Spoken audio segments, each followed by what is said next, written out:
नमस्कार दर्शकों, ये चलचित्र आगे बढ़ने से पहले एक विशेष सूचना देना चाहूँगा। ये पूरी कहानी हिंदी यानी हमारी राष्ट्रभाषा में बताई जाएगी।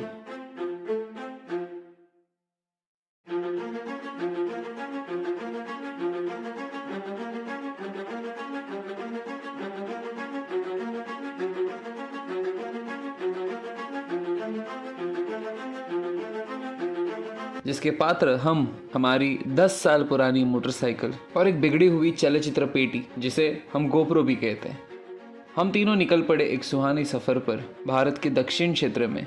पहले दिन कुछ 1100 किलोमीटर का सफ़र तय करके हम पहुंच गए होसुर। अगले दिन होसुर से सवारी निकलकर सीधे रामेश्वरम। मंदिर में चलचित्र पेटी का प्रयोग पे पाबंदी थी, इसलिए हमने मंदिर की सारी कहानी हमारे मन में ही दर्ज कर ली।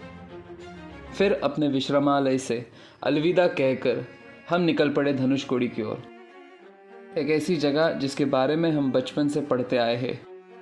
भगवान श्री राम ने भारत के धनुषकोडी क्षेत्र से राम सेतु की शुरुआत की थी, जिसे भारत और लंका को जोड़ दिया था। अगर आप भारत के नक्शे पे धनुषकोडी को खोजेंगे तो आप अपने आप को वहां जाने से रोक नहीं पाएंगे। आदि पुरुष के जय श्री राम को सुनते सुनते हम धनुषकोडी पहुंच गए। हमारी बिगड़ी हुई चलचित्र पेटी ने इस कहानी को काफ़ी हद तक खराब कर दिया था, पर जगहों को मन में दर्ज करना ज़्यादा ज़रूरी लगने लगा था। वहाँ का नज़ारा देख आंखों में आंसू और चेहरे पे मुस्कान रोक नहीं पाए। अब भीड़ में रोना कैसा, तो अकेले एक शांत जगह पर खड़े होकर अपनी मोटरसाइकिल से बात करने लगा।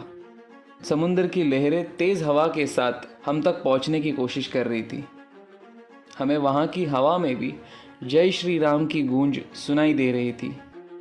नीला समुद्र, तपती धूप, ठंडी हवा और शोर वाली शांति में हमारे 35 मिनट निकल गए और पता भी नहीं चला। वहां से निकलकर हम पहुंचे स्वर्गस्थ डॉक्टर APJ अब्दुल कलाम साहब के घर। उनकी किताबें, पुरस्कार और भारतीय वायुसेना की वर्दी देखकर दिल भर आता है।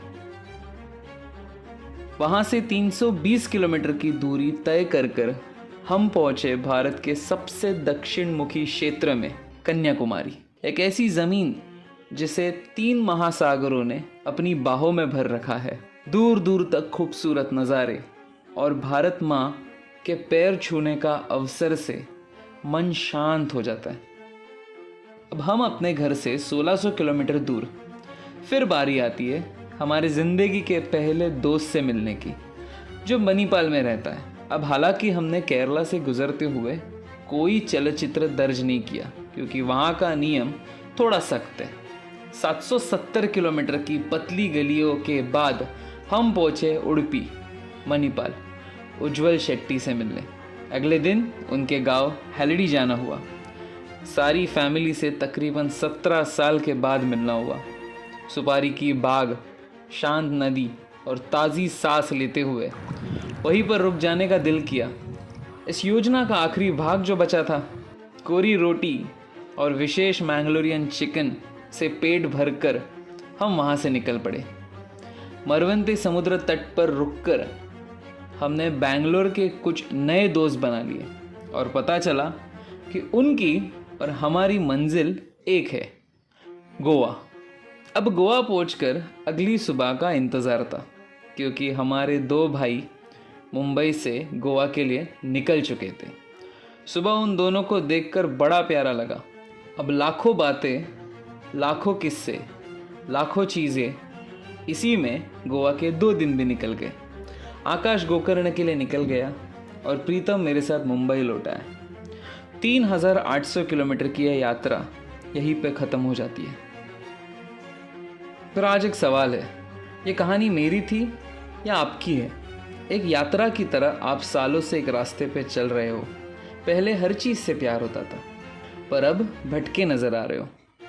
किलोमीटर की गिनती अब जेब के वज़न से भूल चुके हो।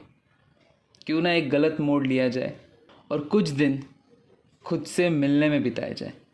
मेरा नाम है सर्वेश ब्रीद। आपसे अगली वीडियो में मुलाकात होगी। मुसाफिर हूँ यारो, ना घर है ना ठिकाना,